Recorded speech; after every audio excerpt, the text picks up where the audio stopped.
जय हिंद दोस्तों, welcome to my YouTube channel. याच्या अगोदरच्या व्हिडिओमध्ये मी तुम्हाला सांगितलं होतं की 12वीचे रिझल्ट 6 मे 2025 रोजी लागणार आहे, पण काही कारणास्तव तो रिझल्ट आज दिनांक 5 मे 2025 रोजी दुपारी 1 वाजता लागणार आहे। आपण या व्हिडिओमध्ये बघणार तो रिझल्ट चेक करायचा कसा। चला तर सुरू करूया हा व्हिडिओ। तर सर्वात अगोदर तुम्हाला गुगल यायचं आहे आणि गुगलवर येऊन तुम्हाला इथं सर्च करायचं आहे mahachscboard.in। इथे हे सर्च केल्यानंतर तुम्हाला असं काही शो करणार आहे, महाराष्ट्र स्टेट बोर्ड। तुम्हाला याच्यावरती क्लिक करायचं आहे। त्याच्यानंतर तुम्हाला असं काही शो करणार आहे, Maharashtra state board HSC examination February 2025 result, view HSC result. तर तुम्हाला रिझल्ट बघण्यासाठी इथं क्लिक करावं लागणार आहे व्ह्यू HSC रिझल्टवरती। इथं क्लिक केल्यानंतर तुम्हाला असं काही शो करणार आहे, important announcement for student, Maharashtra state board of secondary and higher secondary education class 12 2025 result will be available on 5 May 2025 at 1 PM।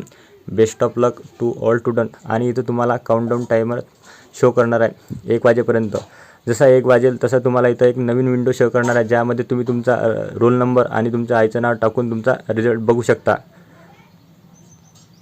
आणि या वेबसाईटची लिंक मी माझ्या डिस्क्रिप्शन बॉक्समध्ये पिन करून देत आहे, तुम्ही तिथून पण तुमचा रिझल्ट चेक करू शकता। जर तुम्हाला हा व्हिडिओ आवडला असेल तर चॅनलला सबस्क्राईब करा आणि व्हिडिओला लाईक करा। जय हिंद।